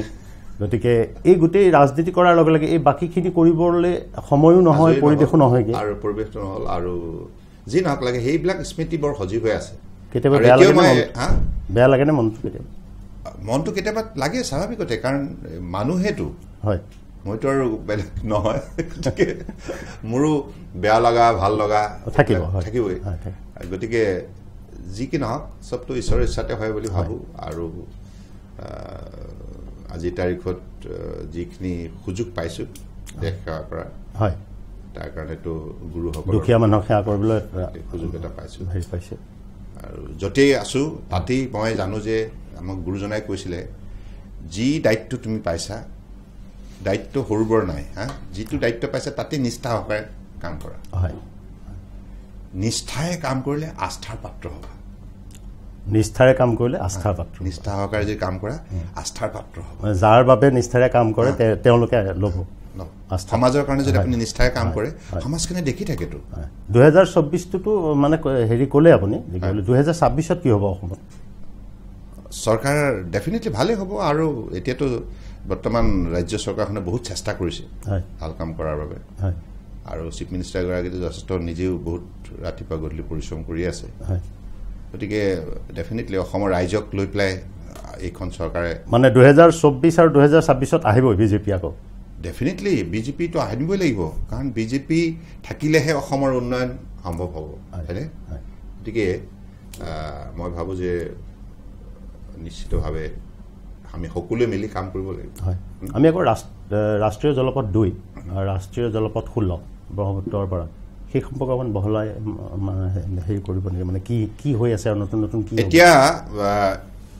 অতদিনেতো আমাৰ ব্ৰহ্মপুত্ৰৰ মাজেদি আমি কেৱল আমাৰ ভিতৰতে আভ্যন্তৰীণ যিবিলাক ফেৰী চলাচল হৈছিলে ইপাৰৰ পৰা আনপাৰ এইটো পাৰলৈ কিন্তু দীঘলীয়া যাত্ৰা বাবে ব্ৰহ্মপুত্ৰক তেনেধৰণে সজাই তোলা নাছিল আন্তঃগাঁথনি কিন্তু মাননীয় প্ৰধানমন্ত্ৰী ডাঙৰীয়াই ক'লে যে জলপথেদি যদি তোমালোকে বস্তু বাহানি অনা নিয়া কৰা কম পইচাত নিব পাৰিবা আৰু কোনো কংগেশ্যন নহ'ব আৰু পলিউশ্যন ফ্ৰী হ'ব যাত্ৰাটো হয়নে গতিকে সেইকাৰণে মাননীয় প্ৰধানমন্ত্ৰী ডাঙৰীয়াই গোটেই ভাৰতবৰ্ষতকৈ যিমান কেইখন ৰাজ্যত নদী আছে সেই নদীবিলাকৰ টেকনো ইকনমিক ফিজিবিলিটি ৰিপৰ্ট আৰু DPR যোগেদি গোটেই বস্তুটো অধ্যয়ন কৰি পেলাই যিকেইখন নদী যাত্ৰীবাহী জাহাজ বা মালবাহী জাহাজ চলাৰ কাৰণে উপযোগী হিচাপে তাক আৱিষ্কাৰ কৰা হ'ল সেইকেইখন নদী এতিয়া দুই পাৰতেই আন্তঃগাঁথনি ব্যৱস্থা ডেভেলপ কৰা হৈছে তাত জেটি বনোৱা হৈছে কমিউনিটি জেটি পেচেঞ্জাৰ জেটি গতিকে কাৰ্গো ভেছেলছ ইত্যাদি কাৰণ যাতে তাতে পাৰ্কিং কৰিব পাৰে লোডিং আনলোডিং কৰিব পাৰে এই ব্যৱস্থাবিলাক গংগাৰ পৰা আৰম্ভ কৰি ব্ৰহ্মপুত্ৰ এফালে তোমাৰ আপোনাৰ হেৰিত কি কয় বৰাক আৰু ইচ্ছামতী নদী এনেধৰণে মানে ত্ৰিপুৰা হওক কালাদান ৰিভাৰ মিজোৰামৰ প্ৰতিখন ৰাজ্যৰ এই নদীপথবিলাকক যাতায়াতৰ বাবে সুচল কৰি তোলা হৈছে আৰু ইয়াৰ কাৰণে এক্টিভ পলিচিৰ যোগেদি মাননীয় প্ৰধানমন্ত্ৰী ডাঙৰীয়াই কৈছে যে শক্তিশালী পদক্ষেপ ল'ব লাগে যাতে ভৱিষ্যতৰ দিনত মোড অফ ট্ৰান্সপৰ্টেশ্যন গোটেইকেইটা যাতে উপলব্ধ হয় ৰাস্তা হওক ৰেলৱে হওক এয়াৰৱেজ হওক আৰু ফালে ৱাটাৰৱেজ হওক এইকেইটা মোড অফ ট্ৰান্সপৰ্টেশ্যন জনসাধাৰণৰ কাৰণে উপলব্ধ কৰিব লাগে গতিকে আজি তেখেতৰ এক্টিভ পলিচিৰ সঠিক ৰূপায়ণৰ বাবে আজি আমাৰ মন্ত্ৰালয়ে যিখিনি পদক্ষেপ ল'লে যাৰ বাবে আজি MV গংগা ভিলাস ইয়ালৈকে আহিবলৈ সম্ভৱ হ'ল এতিয়া 1 অক্টোবৰৰ পৰা আকৌ আৰম্ভ হ'ব ব্ৰহ্মপুত্ৰতে নিয়মীয়াকৈ জাহাজ চলি আছে এতিয়া আপুনি চাওক নুমলীগড় এক্সপানশ্যনৰ কাৰণে 9 মিলিয়ন টন তাৰ প্ৰডাকশ্যন কেপাচিটি এক্সপানশ্যনৰ কাৰণে যিটো প্ৰকল্পৰ কাম চলি আছে ইয়াৰ কাৰণে যিখিনি অভাৰ ডাইমেনশ্যনেল কাৰ্গো এটা এটা ইনষ্ট্ৰুমেণ্ট তাৰ দৈৰ্ঘ্য আৰু তাৰ যিটো আকাৰ সেই আকাৰ আৰু যিটো তাৰ লেংথ সেইমতে মানে ট্ৰাকেদি আনিব নোৱাৰে এইবিলাক আমাৰ জাহাজেদি আনি থকা হৈছে এতিয়া ইতিমধ্যে দ্বিতীয়খন জাহাজ আহি আছে প্ৰথমখন জাহাজ নুমলীগড় পালেহি ময়ো ৰিচিভ কৰিলোঁ গতিকে তেনেধৰণে over dimensional cargo overweight cargo ইতিমধ্যে আমাৰ জাহাজেদি আনি থকা হৈছে কলকাতাৰ পৰা গতিকে তেনেধৰণে আমাৰ গোটেই ৰাষ্ট্ৰীয় জলপথ নম্বৰ 2 ব্ৰহ্মপুত্ৰৰ দাঁতিত আমি এতিয়া আপোনাৰ শদিয়াটো জেটি এটা বনোৱাৰ কাৰণে সিদ্ধান্ত লৈছোঁ শদিয়াত ঐৰাম ঘাটো ইতিমধ্যে আমাৰ এক্সপাৰ্ট টিমে গৈ পেলাই তাত চোৱা চিতা কৰি আহিছে ডিব্ৰুগড়ত ইতিমধ্যে কাৰ্গো আৰু টুৰিষ্টৰ বাবে এইবিলাক চব নিয়মীয়া কাৰণ আৰু এফালে মাজুলীত হওক এফালে নিমাতী ঘাট আৰু এফালে multi modal logistic park Jogighopa আকৌ ধুবুৰীটো যিটো পোৰ্ট ডেভেলপ কৰি থকা হৈছে গতিকে এই গোটেই জলপথটোৱে ভৱিষ্যতৰ দিনত আমাৰ উঠি অহা প্ৰজন্মক ব্যৱসায় বাণিজ্যত আত্মনিয়োগ কৰাৰ বাবে এটা সুন্দৰ সুযোগ প্ৰদান কৰিব আৰু তেখেতসকলে আমদানি ৰপ্তানিটো ভাগ ল'ব পাৰিব চুবুৰীয়া ৰাষ্ট্ৰ যেনেধৰণে বাংলাদেশ অসমৰ বা উত্তৰ পূৰ্বাঞ্চল উৎপাদিত সামগ্ৰী বাংলাদেশ বজাৰ বিক্ৰী কৰিব পাৰিব আৰু ইয়াৰ লাগতিয়ালখিনি তাৰ পৰা আনিব পাৰিব ঠিক তেনেধৰণে চুবুৰীয়া ৰাষ্ট্ৰ ম্যানমাৰ আছে খৰচটো সাংঘাতিক ধৰণে কম য'ত নেকি 1.5 টকা যদি আপোনাৰ হেৰিত লাগে আপোনাৰ ট্ৰান্সপৰ্টত লাগে 1 টকা 25 পইচা যদি ট্ৰেইনত লাগে আৰু ইয়াত 60 পইচাত আনিব পাৰি আধা গতিকে that is the difference transportation কষ্ট যেতিয়া আপোনাৰ কোনোবা এটা সামগ্ৰী কমিব তাৰ তেনেধৰণে তাৰ কম দামত মানুহে সেইবিলাক সামগ্ৰী ইয়াত ক্ৰয় কৰিবলৈ সক্ষম হ'ব গতিকে সেই ব্যৱস্থাবিলাক আজি মোদী ডাঙৰীয়াৰ কাৰণে সম্ভৱ হৈছে বৰাকটো কি হয় বৰাকটো আমি দুটা ইতিমধ্যে বনাই আছো তাতে আমাৰ কৰিমগঞ্জতো বনি আছে আমাৰ হাইলাকান্দিতো বনি আছে গতিকে শিলচৰৰ পৰা আপ টু কৰিমগঞ্জ দি পেলাই আমাৰ বাংলাদেশলৈকে যাতে যাত্ৰীবাহী আৰু আপোনাৰ মালবাহী জাহাজ চলিব পাৰে এই ব্যৱস্থা কৰি থকা হৈছে আমি দেখিছোঁ যে নৰেন্দ্ৰ মোদী চৰকাৰ অহাৰ পৰা যোগাসনত খুব বেছি গুৰুত্ব দিয়া হৈছে আন্তৰ্জাতিক যোগ দিৱস হৈছে ৰাষ্ট্ৰসংঘটো হৈছে আৰু নৰেন্দ্ৰ মোদী ডাঙৰ নিজে যেতিয়া যোগাসন কৰে যিকোনো মানুহৰ আমাৰ ভাল লাগিব যে গামোচাখন লৈ লয় গতিকে এই গোটেই বস্তুটো মানুহৰ শৰীৰৰ মন সুস্থ কৰি ৰখাৰ ক্ষেত্ৰত যোগৰ বৰঙণি বহুত বেছি এই গোটেই সেইটো মানে কেনেকৈ সেই চিন্তাটো হ'ল তো একচুৱেলি আপোনালোকেতো জানেই আজি হাজাৰ হাজাৰ বছৰ কালৰ আগতে মানে যেতিয়া ঋষি মুনিবিলাকে তপস্যা কৰিছিল হয় যোগৰ যোগেদি তেখেতসকলে নিজক সুস্থ সবল আৰু নিৰোগী কৰি ৰাখিছিল হয় কাৰণ এইটো কোৱা হৈছে it is a science of body science of mind science of soul science of life গতিকে এজন মানুহে যদি দৈনিক যোগ অভ্যাস কৰে যোগ ফৰ নিৰোগ যি মানুহে যোগ কৰিব দৈনিক আপুনি যদি দৈনিক যোগ কৰে নিৰোগী হয় আপুনি সদায় নিৰোগী হৈ থাকিব তো আপোনাৰ শৰীৰত বেমাৰ বীজাণু প্ৰৱেশ কৰিব নোৱাৰে প্ৰৱেশ পথবিলাক বন্ধ হৈ থাকে ইমান পাৱাৰফুল হয় ইমিউনিটি চিষ্টেমটো আৰু ইয়াৰ উপৰিও যোগৰ অৰ্থটো হৈছে যোগ যোগ মানে এডিশ্যন এখন সমাজক ঐক্যবদ্ধ কৰাৰ শক্তি যোগাৰ আছে সামাজিক গুৰুত্ব আছে সামাজিক সেইকাৰণে আজি তাৰিখত নৰেন্দ্ৰ মোদী ডাঙৰীয়াই মাননীয় প্ৰধানমন্ত্ৰী ডাঙৰীয়াই যোগৰ যোগেদি আজি বিশ্বৰ মানৱ সমাজক ঐক্যবদ্ধ কৰাৰ যিটো যাত্ৰা আৰম্ভ কৰিলে 2015 চনৰ পৰা আজি আপোনালোকে দেখিলে কেনেকৈ ধৰণে 21 জুন তাৰিখে ৰাষ্ট্ৰসংঘৰ মুখ্য কাৰ্যালয় পোন প্ৰথমবাৰৰ বাবে 135খন দেশৰ প্ৰতিনিধিৰ নেতৃত্ব তেখেতে দিলে আৰু বিশ্বৰ মানৱ সমাজে সেইটো বস্তুটো নত হৈ স্বীকাৰ কৰিলে গতিকে এতিয়া বিশ্বৰ ইউৰোপ হওক আমেৰিকা হওক পূৰ্বতে এই ৰাষ্ট্ৰবিলাকে যোগৰ ওপৰত তেখেতসকলৰ বহুতখিনি প্ৰশ্ন আছিল কিন্তু এতিয়া প্ৰতিটো প্ৰশ্নৰ উত্তৰ তেখেতসকলে নিজে পাবলৈ সক্ষম হ'ল যেতিয়া যোগ অভ্যাস কৰিবলৈ আৰম্ভ কৰিলে তেখেতসকলে এই কথাটো এতিয়া গভীৰভাৱে উপলব্ধি কৰিছে বিশ্ব মানৱ সমাজে যে এই যোগ অভ্যাস যদি আমি দৈনিক কৰোঁ তেতিয়াহ'লে আমাৰ স্বাস্থ্যটো আৰু মনটো আপোনাৰ সজীৱ হৈ থকাটো আৰু নিজৰ স্বাস্থ্যটো সক্ৰিয় কৰি ৰখাটো সবল কৰি ৰখাটো প্ৰতিজন ব্যক্তিৰ প্ৰধান কাম সেইটো আপোনাৰ শৰীৰটো সুস্থ হৈ থাকিলেহে আপুনি মনে ভবা কামবিলাক আগুৱাই নিব পাৰিব গতিকে আৰু এগৰাকী ব্যক্তিৰ চৰিত্ৰ নিৰ্মাণ কৰাৰ ক্ষেত্ৰতো স্বভাৱ নিৰ্মাণ কৰাৰ ক্ষেত্ৰতো যোগৰ উল্লেখযোগ্য অৱদান থাকে এজন যোগ অভ্যাস কৰা ব্যক্তি সদায় সৰ্বাংগ সুন্দৰ হয় তাৰ মনটো সুন্দৰ হয় কাম সুন্দৰ হয় আচৰণ সুন্দৰ হয় চৰিত্ৰ সুন্দৰ হয় আপুনি নিয়মীয়াকৈ কৰে যোগা মই নিয়মীয়া কেতিয়াবা দেৰি হ'লে নহয় ঠিক মানে কেতিয়াবা অলপ ইৰেগুলাৰ হয় অনেষ্টলি কৈছোঁ কিন্তু মই চেষ্টা কৰোঁ 1 ঘণ্টা সময় নিজৰ শৰীৰটোৰ কাৰণে দিব লাগে মই ইমানে জানো কেতিয়াৰ পৰা কৰিছে মানে কেতিয়াৰ পৰা কৰিছে আপুনি মইতো আগৰ একচুৱেলি এক্সাৰচাইজটো আগৰ পৰাই মই কৰোঁ আগতে এক্সাৰচাইজ কৰিছোঁ যোগা কৰা নাছিলোঁ আমি কলেজত পঢ়ি থাকোঁতে এক্সাৰচাইজ কৰিছিলোঁ মইতো ষ্ট্ৰং মেনো আছিলোঁ না গতিকে সেইটো সম্পূৰ্ণৰূপে বেলেগ ধৰণৰ আছিলে ইনষ্ট্ৰুমেণ্টেল আছিলে কিন্তু ইয়াত ইনষ্ট্ৰুমেণ্ট নাই যোগাটো আপোনাৰ প্ৰণায়াম আছে ধ্যান আছে আসন আছে গতিকে তেনেধৰণে বিভিন্ন পদ্ধতিৰে যোগটো কৰা হয় কিন্তু যোগাটো আমি দেখিছোঁ যে নতুন প্ৰজন্মই কিন্তু লৈছে গোটেই সেইটো মানে ভাল পায় এতিয়া কৰি নাই নিজক নিৰোগী কৰি ৰাখিব পৰাটোৱেই হৈছে মানুহৰ জীৱনৰ আটাইতকৈ ডাঙৰ সফলতা আপুনি নিৰোগী হৈ থাকিলে মনে ভবা কামবিলাক আপুনি আগুৱাই নিব পাৰিব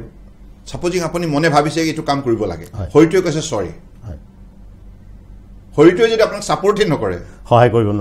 কৰিব নোৱাৰে তেতিয়া আপোনাৰ মন অকলেৰা হৈ যাব তেতিয়া ফ্ৰাষ্ট্ৰেশ্যন আহি যাব সেইকাৰণে ইয়াৰ মাজত তালমিল থাকিব লাগিব এটা হলিষ্টিক ৰিলেশ্যনশ্বিপ ডেভেলপ কৰিব লাগিব ইণ্টিগ্ৰেটেড এফৰ্ট এটা বডি মাইণ্ড এণ্ড সোল আপুনি বহুত দিন ধৰি আমাৰ মানে সামাজিক জীৱন ৰাজনৈতিক জীৱনৰ হেৰিত আপুনি জড়িত হৈ আছে আপোনাৰ দৃষ্টিত আমাৰ ৰাজ্যখনৰ আটাইতকৈ ডাঙৰ সমস্যাটো কি আৰু আমাৰ দেশখনৰ ডাঙৰ সমস্যা বুলি ক'লে মানে সমস্যাটো মানুহৰ কেতিয়াও শেষ নহয় আৰু মানুহৰ কাৰণ মানুহে এটা সিদ্ধান্তত মানে মানুহ কেতিয়াও ৰৈ নাযায় জীৱনত নতুন সিদ্ধান্ত মানুহে লয় হয়নে নতুন চিন্তা কৰে গতিকে মানুহৰ ভিজনটো যেহেতু থাকিব ভিজন থাকিলেতো আপুনি প্ৰত্যাহ্বানৰ সন্মুখীন হ'বই প্ৰত্যাহ্বান আহিব সমস্যা আহিব সংকট আহিব এইবিলাক থাকিব এইটো প্ৰকৃতি এটা নেচাৰেল ফেনোমেনা নেচাৰেল ফেনোমেনা যেনেকৈ ধুমুহা আহি শিলাবৃষ্টি হয় বানপানীও হয় হয়নে নেচাৰেল ফেনোমেনাবিলাকতো আছেই কিন্তু এই ফেনোমেনাবিলাক নেচাৰেল যিবিলাক প্ৰত্যাহ্বান তাৰ যোগ্য প্ৰত্যুত্তৰ দিবৰ বাবে আপোনাৰ ইনোভেটিভ আইডিয়াবিলাক ডেভেলপ কৰিব লাগিব হয়নে তেতিয়া আপুনি যদি যিমান সক্ৰিয় হৈ থাকে যিমান এই ক্ষেত্ৰত আপুনি চিন্তা প্ৰয়োগ কৰে তেতিয়াই সিমানেই আপুনি শক্তিশালী হৈ থাকিব তেতিয়া আপুনি কেতিয়াও দুৰ্বল নহয় সমস্যা যিমানেই মানে হেৰি নাহক লাগে প্ৰবল ৰূপত নাহক কিয় সমস্যা সাগৰত সাঁতুৰি সমাধানৰ সূত্ৰ উলিওৱাটো হৈছে মানুহৰ বুদ্ধিমত্তা মানুহৰ প্ৰকৃত যেটো এবিলিটি যেটো পৰিচয় গতিকে সেই ধৰণে যুগে যুগে মানুহে তেনেধৰণে নিজক প্ৰমাণ কৰি আহিছে হয়নে গতিকে আজি তাৰিখত যেনেকৈ এতিয়া ধৰক পৃথিৱীৰ আটাইতকৈ পৃথিৱীৰ মানৱ সমাজৰ কাৰণে ডাঙৰ সমস্যাটো হৈছে কি গোলকীয় উষ্ণতা সঘনাই বতৰ পৰিৱৰ্তন হয়নে গতিকে ক্লাইমেট চেঞ্জ গ্লোবেল ৱাৰ্মিং এই প্ৰকৃতিৰ এই আচৰণবিলাকক লৈ মানৱ সমাজ চিন্তিত হৈছে যেনেকৈ কোভিড-19ৰ সময়ত আমি যিমান চিন্তিত আছিলোঁ গোটেই মানৱ সমাজ ঠিক তেনেধৰণে আজি তাৰিখত ইয়াৰ সমাধানৰ সূত্ৰৰ বাবে মানুহে ক্লাইমেট একশ্যন ল'বলৈ আৰম্ভ কৰিছে অৰ্থাৎ গছ কটা কমাই পেলাই পাহাৰ কটা কমাই পেলাই আপুনি তাত অধিক গছ ৰুৱক হয়নে আপুনি নদীবিলাক পৰিষ্কাৰকৈ সংৰক্ষণ কৰক হয়নে ৱাটাৰ বডি পৰিষ্কাৰ কৰক অৰ্থাৎ প্ৰকৃতিৰ যিটো লেণ্ডস্কেপ অৱয়বটো আপুনি সঠিকভাৱে যদি সংৰক্ষণ কৰে তেতিয়াহ'লে নিশ্চিতভাৱে ইয়াত থকা প্ৰাণীবিলাক সুৰক্ষিত হৈ থাকিব আপুনি নিশ্চিন্ত মানে জীয়াই থাকিব পাৰিব আৰু আপুনি যদি পৰিৱেশটো নিজে বেয়া কৰি লয় তেতিয়াহ'লে আপোনাৰ জীৱনলৈ দুৰ্যোগ নামি আহিব গতিকে প্ৰত্যাহ্বানটো থাকিবই পৃথিৱীৰ বুকুত মানৱ সমাজ যেতিয়ালৈকে থাকে প্ৰত্যাহ্বানো থাকিব সমস্যাও থাকিব গতিকে এইটো ইউ কেনট ডিনাই ইট আমি কিছু সময় মানে হেৰি কৰিছিলোঁ আমাৰ যিটো 5 ট্ৰিলিয়ন হেৰিটো মানে সেইটো মানে আমি লক্ষ্য প্ৰাপ্তিৰ কিমান মানে কাষত আছোঁ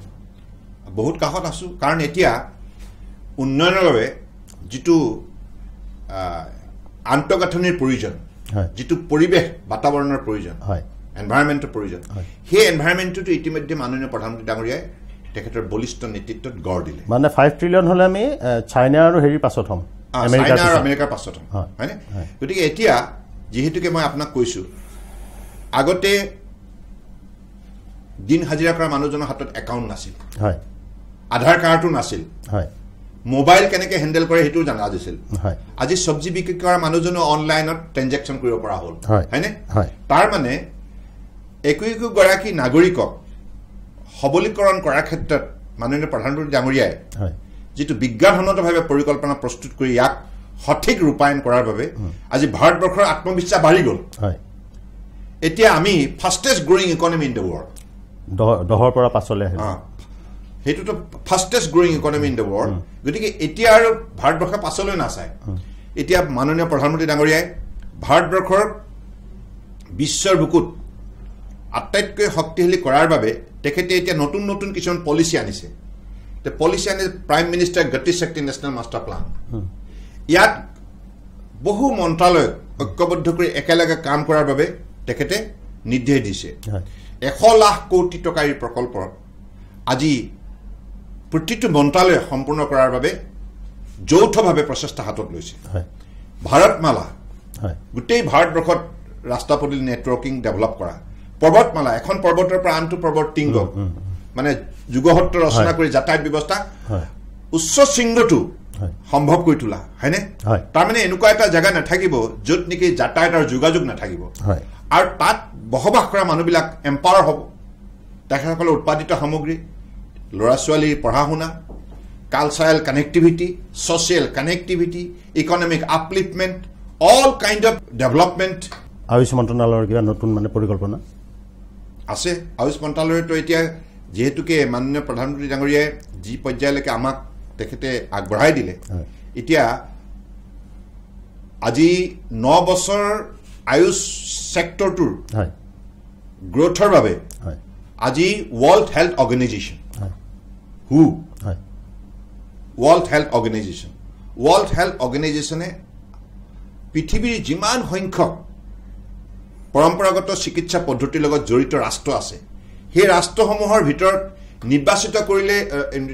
কৰি উলিয়াই পেলাই এখন ৰাষ্ট্ৰক স্বীকৃতি প্ৰদান কৰিলে তেখেতসকলৰ স্থায়ী কাৰ্যালয় নিৰ্মাণৰ বাবে সিদ্ধান্ত লয় সেইখন ৰাষ্ট্ৰ হৈছে Bharatvarsha we have more than 170 countries who do practice traditional medicine but out of 170 countries India got the tallest recognition from WHO Jamnagar Gujarat jitu tablock extension karjalay pratishtha korile ar apnaloke jane je UN ar sadharante develop country te tekhetokor karjalay banay developing and banay ekhane India aji hit porjay loge aji ভাৰতবৰ্ষক অনাৰভাৱে যিখিনি কষ্ট স্বীকাৰ কৰিলে যিখিনি নেতৃত্ব প্ৰদান কৰিলে মাননীয় প্ৰধানমন্ত্ৰী ডাঙৰীয়া যাৰ বাবে আজি আমি WHO ইমান তলেছ ৰিকগনিশ্যন পাবলৈ সক্ষম হলো এটা পৃথিৱীত গ্লোবাল এস্পেক্টত ইণ্ডিয়া লিডাৰশ্বিপ ল'ব ট্ৰেডিশনেল মেডিচিন গোটেই পৃথিৱীক নেতৃত্ব দিব ইণ্ডিয়াই সেই নেতৃত্ব দায়িত্ব আজি WHO ইণ্ডিয়াক দিছে ইয়াতে আপুনি গম পাইছে যে আমাৰ যিটো সাৰ্ভিস আৰু যিটো আমাৰ প্ৰডাক্ট ম্যানুফ্যাকচাৰ যিটো আমি যিটো ঔষধ নিৰ্মাণ কৰো আয়ুৰ্বেদা হওক ইনানি সুধা প্লাস আমাৰ যিটো সাৰ্ভিস কোৱালিটি অফ সাৰ্ভিস এই সাৰ্ভিস আৰু আমাৰ ম্যানুফ্যাকচাৰ দুইটা মিলি প্লাই আমি 4 লাখ কোটি টকা বজাৰ ইতিমধ্যে বিশ্বৰ বুকুত গঢ় দিবলৈ সক্ষম হৈছো আপোনাৰ লগত আমি বহুত ধৰণৰ কথা পাতিলো বন্দৰ জলপথ আয়ুষ খুব সুন্দৰকৈ আপুনি কথাখিনি ক'লে আমাৰ তৰফৰ পৰা আপোনাক পুনৰবাৰ ধন্যবাদ জনাইছো আৰু মই এটা শেষ আৰু পোনপটীয়া প্ৰশ্ন সুধিছো যে ৰাজনীতিক নহলে আপুনি কি হ'বলৈ ভাল পালেহেঁতেন ৰাজনীতি নহলে মই হেৰিত গ'লো হল আৰ্মিত গ'লো মোৰ সৰুৰ পৰা এটা ইচ্ছা আছিলে আৰ্মিৰ মানে হয় ব্ৰিগেডিয়াৰ খুব ভাল লাগে ব্ৰিগেডিয়াৰ হয়নে কমান্ডাৰ এইবিলাক ধন্যবাদ সুন্দৰ ডাঙৰীয়া আমাক ইমানখিনি সময় দিয়াৰ কাৰণে আমাৰ গুৱাহাটী দূৰদৰ্শনৰ সমূহ দৰ্শকহে আপোনাক পুনৰবাৰ ধন্যবাদ জনাইছো নমস্কাৰ আজিৰ অনুষ্ঠানৰ জৰিয়তে দৰ্শকসকলে বন্দৰ জলপথ আৰু আয়ুষ মন্ত্ৰালয়ৰ বিষয়ে নিশ্চয় বহু কথা জানিব পাৰিলে আমি পুনৰ পৰৱৰ্তী খণ্ডত বেলেগ এগৰাকী বিশেষ অতিথি লৈ আপোনালোকৰ মাজলৈ আহিম নমস্কাৰ